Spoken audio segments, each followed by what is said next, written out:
बिस्मिल्लाहिर्रहमानिर्रहीम। पिछले लेक्चर में हम लोगों ने एक वेक्टर से उसके कंपोनेंट्स हासिल किए थे। आज का जो हमारा लेक्चर है इसमें हम लोग कंपोनेंट्स की मदद से एक वेक्टर जो है वो कैलकुलेट करेंगे। अब आप याद रखें कि वेक्टर के पास दो चीज़ें होती हैं, एक उसकी मैग्नीट्यूड और दूसरा उसकी डायरेक्शन। ये दो चीज़ें वेक्टर के पास अवेलेबल थी।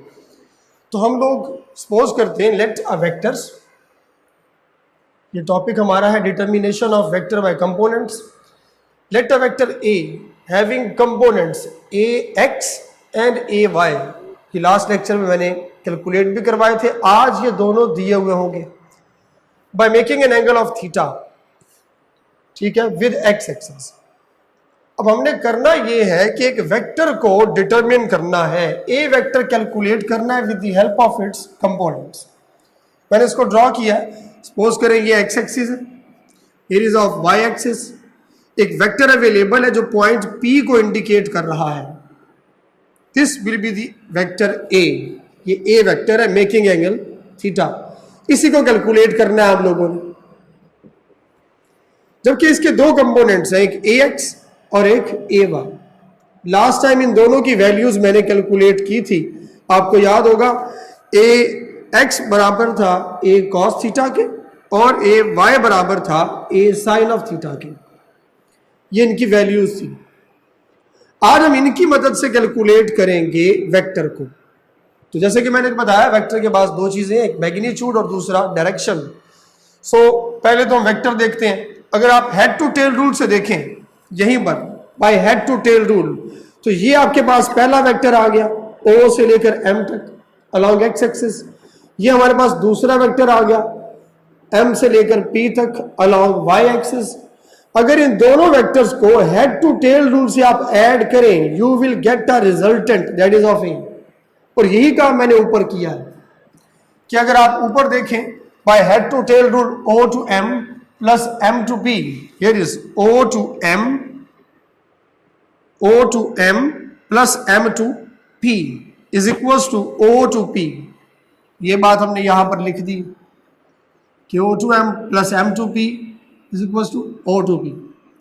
अगर आप ओ टू एम को जरा गौर से देखें, ओ से एम, ये ओ से एम, ये एक्चुअली क्या था, ए एक्स, और किसकी डायरेक्शन में था, अलॉन्ग एक्स एक्सिस। याद होगा आपको, एक्स एक्सिस की डायरेक्शन को हम लोग आई हैड से इंडिकेट करते हैं, जबकि वाई एक्सिस वाली डायरेक्शन को हम लोग जे हैड से इंडिकेट करते हैं।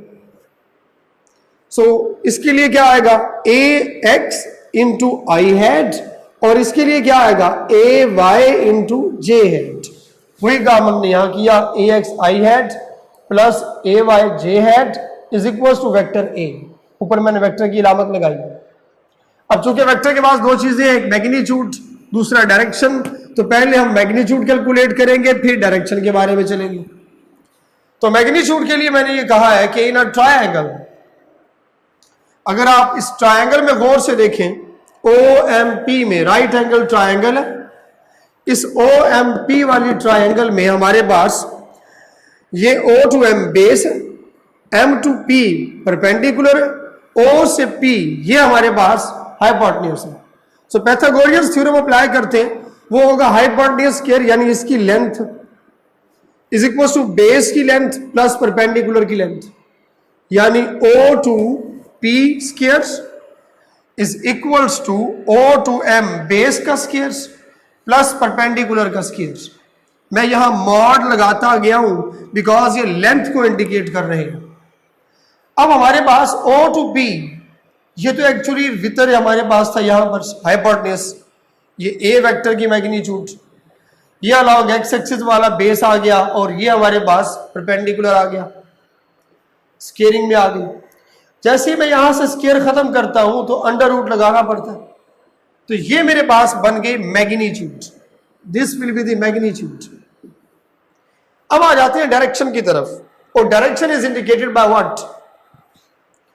यहां पर हम लोग एंगल थीटा से इंडिकेट करेंगे डायरेक्शन। मैं कहता हूं डायरेक्शन के लिए इन ट्राइंगल, ये वही ट्राइंगल है, ये एक्स एक्सिस था, ये वाई एक्सिस है, ये ओरिजिन है हमारे पास, ये ए एक्स, ये ए वाई, और ये ए, ये एंगल थीटा। यहां इस वेक्टर की डायरेक्शन इंडिकेट हो रही है बाय एंगल थीटा से, तो हम इसी थीटा को कैलकुलेट करेंगे इन टर्म्स ऑफ कंपोनेंट्स। देखिए पहले काम हमने क्या किया, हमने वेक्टर कैलकुलेट किया by using the rectangular components, फिर उस वेक्टर की मैग्नीट्यूड निकाली, वो भी इन टर्म्स ऑफ क्या थी, कंपोनेंट्स। अब हम आगे डायरेक्शन पर चल रहे हैं, एंगल थीटा कैलकुलेट करेंगे और ये भी इन टर्म्स ऑफ क्या होगा, कंपोनेंट्स होगा। सो अगर आप इस ट्रायंगल में गौर से देखें तो आपको ये मिलेगा कि अगर मैं tan ऑफ थीटा अप्लाई करूं तो वो क्या होगा, perpendiculars over base, perpendiculars over base.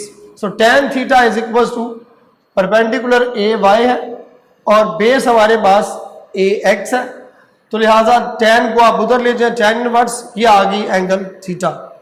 अब देखिए जरा गौर से, हमारे पास vectors in terms of components calculate हुआ, फिर उसकी मैग्नीट्यूड भी in terms of components calculate हुई, फिर उसकी डायरेक्शन थीटा भी in terms of components calculate हुई।